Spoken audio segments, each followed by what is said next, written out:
ఈరోజు పయ్యావుల కేశవ్ గారు మాట్లాడుతూ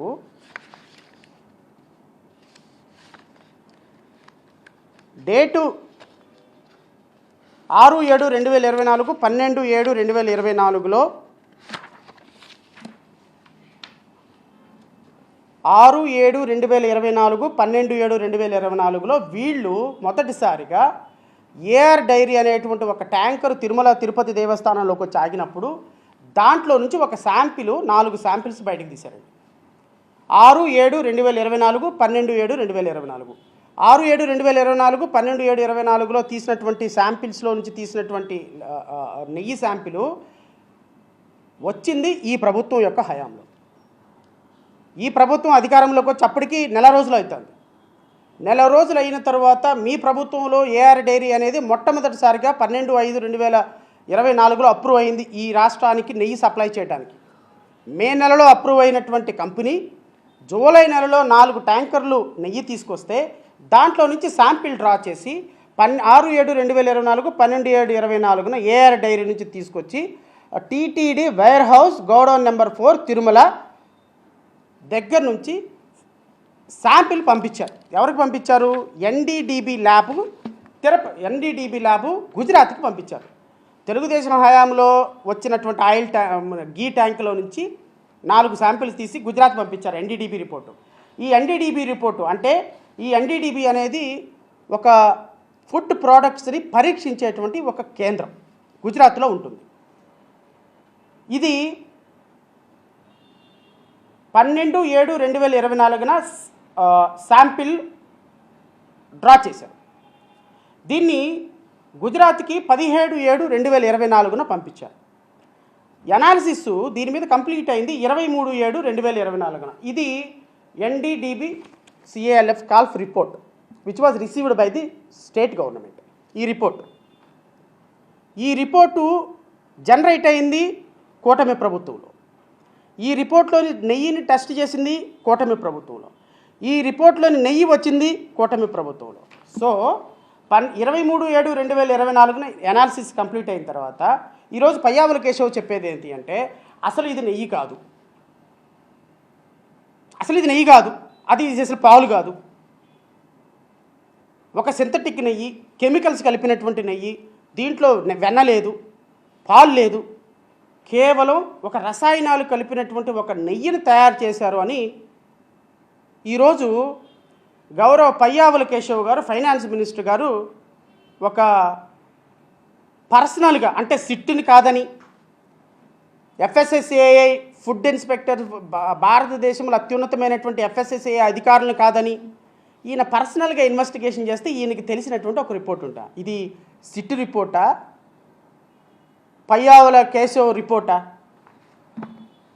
ఎవరి రిపోర్ట్ అండి ఇది? ఇది పయ్యావుల కేశవ ఇచ్చినటువంటి ఇన్వెస్టిగేషనా? పయ్యావుల కేశవ్ ఇన్వెస్టిగేషన్ రిపోర్ట్ అనుకుంటా, నాకు తెలిసి ఇది PIR అనుకుంటా. ఇది సిట్ ఇచ్చినటువంటి రిపోర్ట్ కాదు, పయ్యావుల కేశవ్ గారి వ్యక్తిగతంగా ఇన్వెస్టిగేషన్ చేసి వచ్చినటువంటి report. No milk, no fat, అసలు ఇది పాలే కాదు, వెన్నే కాదు. ఎంత దుర్మార్గం అంటేనండి ఇది. రాష్ట్ర ప్రజలు ఒకసారి గమనించండి. ఈ రిపోర్టు డ్రా చేసింది 23/7/2024లో తయారు చేసిన రిపోర్ట్లో శాంపిల్ తీసింది ఈ ప్రభుత్వంలో వచ్చినటువంటి నెయ్యి. అసలు తప్పు ఇక్కడే జరిగింది. అసలు వీళ్ళు పంపించటమే అంటే 12/7/2024 తారీఖున శాంపిల్ డ్రా చేస్తే 6 రోజుల తర్వాత ఈ నెయ్యిని గుజరాత్కి పంపించారు. ఈ 6 రోజుల మధ్యలో రిపోర్ట్ ఎక్కడుంది సార్? ఇది నెయ్యి ఎక్కడుంది? పోనీ ఈ నెయ్యి ఏదైనా కోర్టు ద్వారా పంపించారా? పంపించలా. ఎవరైనా జడ్జి గారి సమక్షంలో సీల్ చేసి పంపించారా? అది పంపించలా. ఈ 5 రోజుల పాటు నెయ్యి ఎక్కడుంది? మీ దగ్గరే ఉంది. మరి మీ దగ్గర ఉన్నటువంటి నెయ్యి దాంట్లో మీరే ఏదైనా కలిపి ఉండొచ్చు కదా, నేను అనుకోవటం పర్సనల్ వ్యక్తిగతంగా. వీళ్ళు కావాలని నెయ్యిని కంటామినేట్ చేసి ఒక ల్యాబ్కి పంపించారు. ఈ ల్యాబ్ రిపోర్ట్లో ఎంత అంటే విస్మయం గొలిపే అంశాలు ఉన్నాయి అంటే ఇవేమి చెప్పటంలా రాష్ట్ర ప్రజలకి. ఈ ల్యాబ్ రిపోర్ట్లో అండి నేను రాష్ట్ర ప్రజలకి చదివి వినిపిస్తా. ఈ ల్యాబ్ రిపోర్ట్లో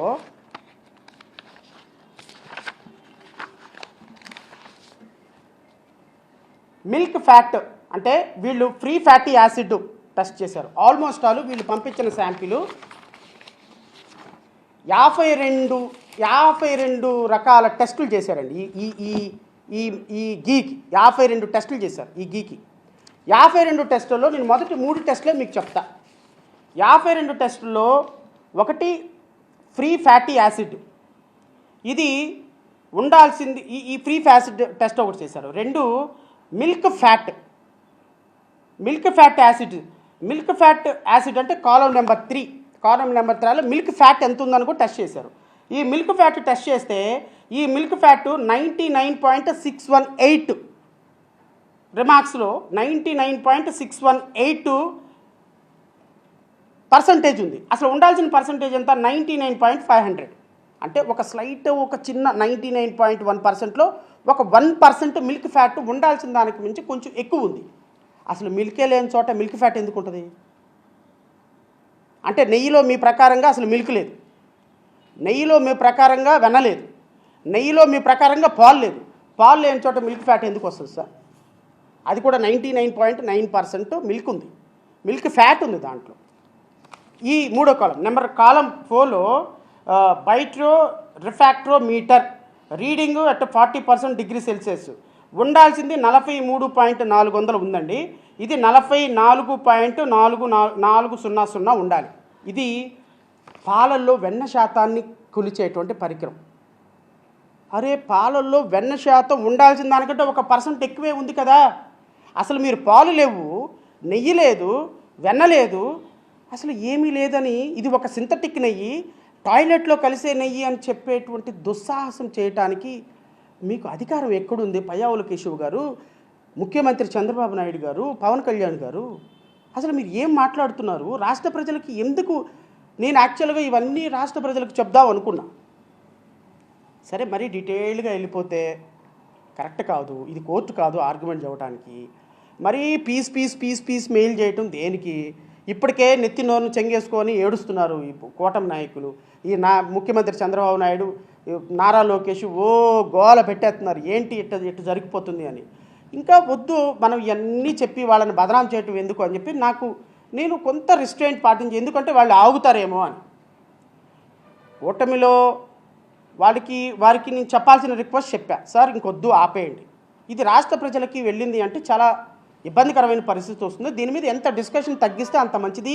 నేను వారిని రిక్వెస్ట్ చేసి కూడా చెప్పా, అబ్బే మా దగ్గర ఏబిఎన్ ఉంది కొట్టు, మా దగ్గర TV5 ఉంది వేసేయి, మా దగ్గర మహా టీవీ ఉంది పెట్టు, డిబేట్లో రమణ లోడ్ ఎత్తరా అన్నట్టు ఎత్తండి రా బాబు లోడు, కొట్టండి రా బాబు డప్పులు అని పేపర్ల నిండా బ్యానర్ హెడ్డింగ్లు, సోషల్ మీడియా నిండా బ్యానర్ హెడ్డింగ్లు. ఏంటి సార్ ఇది? అంటే ఎదుట వినేవాడు చెమటోడైతే ఎస్పి బాలసుబ్రహ్మణ్యం లాగా పాడినట్టు ఉంటుంది మీరు మాట్లాడే మాటలు.